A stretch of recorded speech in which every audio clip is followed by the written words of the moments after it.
वाक्प्रचारामध्ये शरीराचा अवयव दात हा शब्द असलेले वाक्प्रचार आज आपण शिकणार आहोत। पहिला वाक्प्रचार घेतोय आपण दात धरणे। दात धरणे म्हणजे सूड घेणे किंवा मनामध्ये सुडाची भावना असते त्याला म्हणायचं दात धरणे। आता बघा एखादा उदाहरण काय बघता येईल तर त्यानं शत्रूचे जणू काही दातच धरले म्हणजे शत्रूबद्दल काय ठेवलं होतं मनामध्ये सुडाची भावना ठेवली त्याला म्हणायचं दात धरणे। पुढे बघा दात विचकणे। मॅडम बघा ना ती माझ्याकडे बघून दात विचकतीये। चिडवणे निर्लज्जपणे हसणे ठीक नाही चिडवणे आपण म्हणतोय का कृष्णाने माझ्याकडे दात बघून दात विचकवलेत मॅडम म्हणजे दात विचकवणे चिडवणे हा शब्द तुम्हाला माहिती आहे वाक्प्रचार। पुढचा घेऊया दातोट खाणे।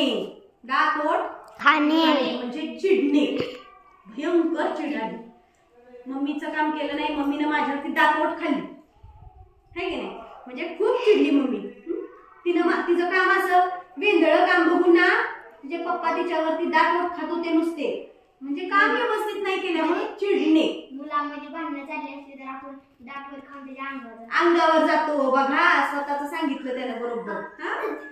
पुढे बघूया दाताच्या कण्या करणे। दाताच्या कण्या करणे म्हणजे काय वारंवार सांगणे।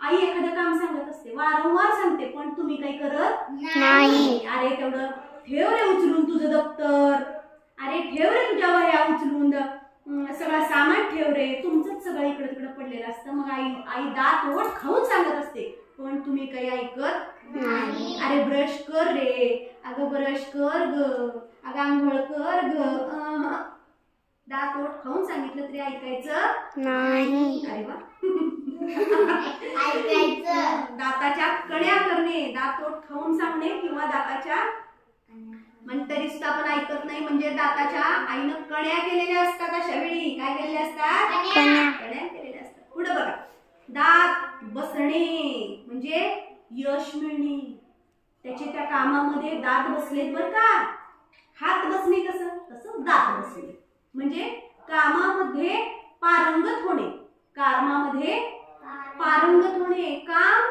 करता येणे कामामध्ये कुशलता निर्माण होणे दात बसणे त्याला काय म्हणायचं दात बसणे। दात काढून टाकणे दात अधिकार काढून टाकणे त्याला दिलेले अधिकार सगळे शासनाने काढून घेतले त्याचे दातच बसवले म्हणजे काय दात बसणे किंवा दात काढून टाकले त्याचे म्हणजे काय की त्याच्याकडे जे अधिकार होते ते काढून घेतले शासनानं चुकीचं काम केल्याबद्दल त्या अधिकाऱ्याचे दात काढून टाकले म्हणजेच अधिकार काढून घेतले। पुढचा घेऊया दात काढणे। दात काढणे म्हणजे काय हसणे हाय का आपल्याला मध्ये काहीतरी शिकवत असताना मग मॅडम म्हणत असत सारखं काय रे दात काढतोय जरा लक्ष दे इकडं दात काढ म्हणजे हसणे हा सुद्धा अर्थ होतो। चला पुढे पाहूया दाती तृण धरणे। दाती तृण धरणे म्हणजे शरण जाणे शत्रूच्या पुढं आमचं सैनिक दाती तृण धरलं शत्रूच्या पुढं आमच्या सैनिकांनी दाती तृण धरलं म्हणजे काय शरण गेले काही चाललं नाही। काही वेळा मोठी शक्ती असेल पुढच्या बाजूला तर आपली शक्ती कमी पडते आणि मग आपण काय जातो शरण जातो दाती तृण धरणे। पुढे बघा दात घशात घालणे। दात घशात घालणे म्हणजे काय गप्प बस। आता बघा दोन अर्थ होतात मी तुझ्या सगळे दातच घशात घालीन